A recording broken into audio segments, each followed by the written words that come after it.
বিশ্ব স্বাস্থ্য সংস্থার দক্ষিণ পূর্ব এশিয়া অঞ্চলের আঞ্চলিক পরিচালক সাইমা ওয়াজেদ পুতুলকে অনির্দিষ্টকালের জন্য ছুটিতে পাঠানো হয়েছে। 11 জুলাই থেকে এই সিদ্ধান্ত কার্যকর হয়েছে বলে সংস্থার মহাপরিচালক তেদ্রোস আধানম গেব্রিয়েসুস এক অভ্যন্তরীণ ইমেইলে কর্মীদের জানিয়েছেন।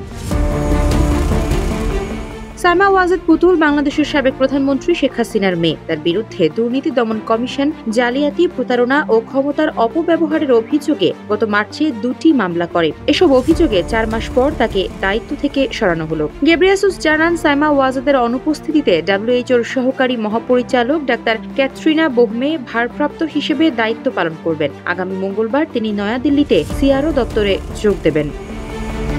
বান্ডেল থাকলে প্রতি সেনমানিতে টাকা বাঁচবে।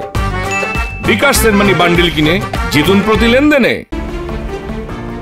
2024 সালের জানুয়ারিতে ডব্লিউএইচওর আঞ্চলিক পরিচালক হিসেবে দায়িত্ব নেন পুতুল। তবে তার মনোনয়ন প্রক্রিয়া নিয়ে শুরু থেকেই বিতর্ক ছিল।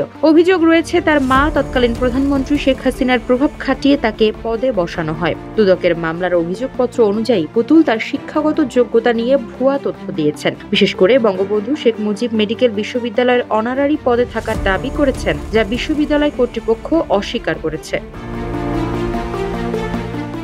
অভিযোগগুলো বাংলাদেশ দণ্ডবিধির 468 ধারা এবং 471 ধারা লঙ্ঘনের আওতায় পড়ে। এছাড়া তিনি সূচনা ফাউন্ডেশনের সাবেক প্রধান হিসেবে বিভিন্ন ব্যাংক থেকে প্রায় 2.8 মিলিয়ন মার্কিন ডলার অনিয়মিতভাবে গ্রহণ করেন বলে অভিযোগ রয়েছে। এই অভিযোগ দুর্নীতি প্রতিরোধ আইন 1947-এর 52 ধারা এবং দণ্ডবিধির 420 ধারায় প্রতারণা ও ক্ষমতার অপব্যবহারের আওতায় পড়ে। এই মামলাগুলোর পর থেকে পুতুল কার্যত দক্ষিণ পূর্ব এশিয়ার দেশগুলোতে সফর করতে পারছেন না, কারণ বাংলাদেশে তার বিরুদ্ধে গ্রেপ্তারি পরোয়ানা রয়েছে। আফসারা নাজ, নিউজ ডেস্ক, ইত্তেফাক।